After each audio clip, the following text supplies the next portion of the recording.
আজকে আমরা করব ক্লাস 4 এর যে বাটারফ্লাই টেক্সট বুকটি আছে সেখান থেকে রিভিশন লেসন পেজ হচ্ছে 5 অ্যাক্টিভিটি 8। দেখো অ্যাক্টিভিটি 8 কি বলছে, select the word one out, one is done for you. হ্যাঁ, আমাদের এখানে বেমানান শব্দ হচ্ছে খুঁজে বের করতে হবে। তো এই নাম্বার বলছে দিল্লি, কলকাতা, ওয়েস্ট বেঙ্গল, পাটনা, চেন্নাই। দেখো ওয়েস্ট বেঙ্গলে টিক দেওয়া আছে, বাকিগুলোতে নাই, কারণ বাকিগুলো দিল্লি, এই যে দিল্লি, কলকাতা, পাটনা, এটি রাজধানী, কিন্তু ওয়েস্ট বেঙ্গল রাজধানী নয়, সেই জন্য এটি হচ্ছে বেমানান। টাইগার, বিয়ার, ফক্স, ভালচার, উলফ। টাইগার, বাঘ, বিয়ার এগুলো হচ্ছে সব হচ্ছে পশু, কিন্তু ভালচার মানে হচ্ছে শকুন, এটি হচ্ছে পাখি।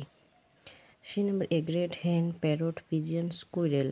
এই যে এগ্রেড, হেন, প্যারট, পিজিয়ন এগুলো হচ্ছে সব পাখি, কিন্তু স্কুইরেল পাখি নয়, স্কুইরেল হচ্ছে খরগোশ। হচ্ছে cream, milk, water, syrup, ink. Cream, milk, water, syrup এগুলো সব হচ্ছে আমরা খাই, কিন্তু ইঙ্ক মানে হচ্ছে কালি, কলমের যে কালি হয় সেটা আমরা খাই না, সেজন্য এটা হচ্ছে বেমানান। বলছে vessel, ship, boat, steamer, van. দেখো ভেসেল, শিপ, বোট, স্টিমার এগুলো হচ্ছে সব জলে চলে, কিন্তু ভ্যান হচ্ছে স্থলে বা ডাঙায় চলে, তো ভ্যান হচ্ছে বেমানান।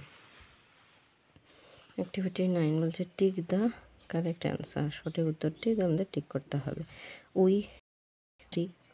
We see trams in Kolkata, আমরা কলকাতায় ট্রাম দেখি। Trams run on electricity, tram হচ্ছে ইলেকট্রিসিটির সাহায্যে চলে। In India we can find trams only in Kolkata, আমরা শুধু ভারতের কলকাতাতে ট্রাম দেখতে পাই। The river Hooghly flows beside Kolkata, Hooghly নদী কলকাতার পাশে আছে।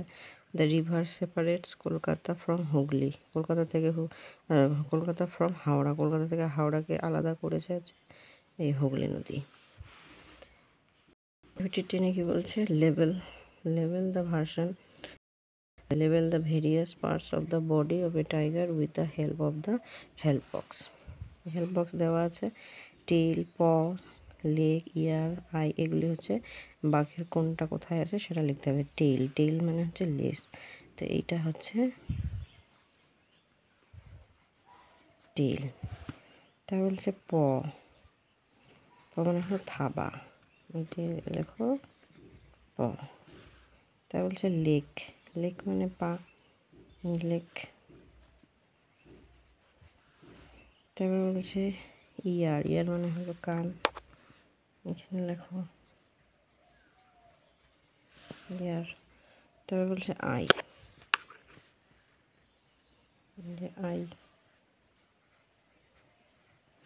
এগুলো তোমাদের অ্যাক্টিভিটি 8, 9, 10। পরের অ্যাক্টিভিটি নিয়ে আলোচনা করবো। Bye bye.